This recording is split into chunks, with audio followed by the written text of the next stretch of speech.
தமிழக சட்டப்பேரவையில் மானிய கோரிக்கைகள் மீதான விவாதமானது தொடர்ந்து நடைபெற்று வருகிறது. தொழில்துறை அமைச்சர் கீர்த்தனா மீதான சோசியல் மீடியா தாக்குதல்களுக்கு திமுக துணை பொதுச் செயலாளர் கனிமொழி கண்டனம் தெரிவித்து பதிவிட்டுள்ளார். கூடுதல் விவரங்களை எமது செய்தியாளர் மாணிக்கம் வழங்க கேட்கலாம். மாணிக்கம், வணக்கம். இது தொடர்பான மேலும் விவரங்களை பதிவு செய்யலாம். சமூக வலைதளங்கள்ல தமிழ்நாடு தொழில்துறை அமைச்சர் கீர்த்தனா அவர்களுடைய உடை மற்றும் அவருடைய பேச்சு வழக்கு உள்ளிட்ட குறித்து அநாகரிகமான கருத்து பரிமாற்றம் என்பது நடந்திருக்கும் நிலையில் அதற்கு பல்வேறு அமைப்புகளிலிருந்து கண்டனம் எழுந்து வருகிறது. இது குறித்து திமுகவுடைய துணை பொதுச் செயலாளர் நாடாளுமன்ற உறுப்பினர் கனிமொழி கருணாநிதி அவர்கள் ஒரு பதிவு வெளியிட்டிருக்கிறார். அதுல காலமாக கட்சி வேறுபாடின்றி பொது வாழ்வில் இருக்கக்கூடிய பெண்கள் மீது அநாகரிகமான தாக்குதல்கள் தொடர்ந்து நடத்தப்பட்டு வருவதாக வேதனை தெரிவித்திருக்கிறார்.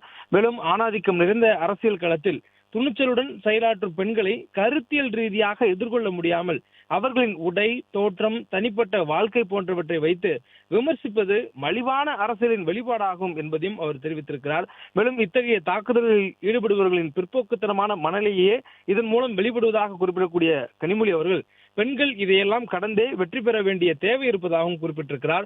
கடந்த சில நாட்களாக தமிழ்நாடு தொழில்துறை அமைச்சர் கீர்த்தனா அவருடைய அவர்கள் அணியக்கூடிய அந்த உடை, அவருடைய மொழி, அவர் பேசக்கூடிய அந்த பேச்சு வழக்கு குறித்து சமூக வலைதளங்களில் ஒருமையிலும் தனிநபர் விமர்சனமாகவும் வரக்கூடிய தாக்குதலுக்கு எதிராக வினையாற்றும் விதத்தில் கனிமொழி கருணாநிதி அவர்கள் தற்போது இந்த பதிவை வெளியிட்டிருக்கிறார்.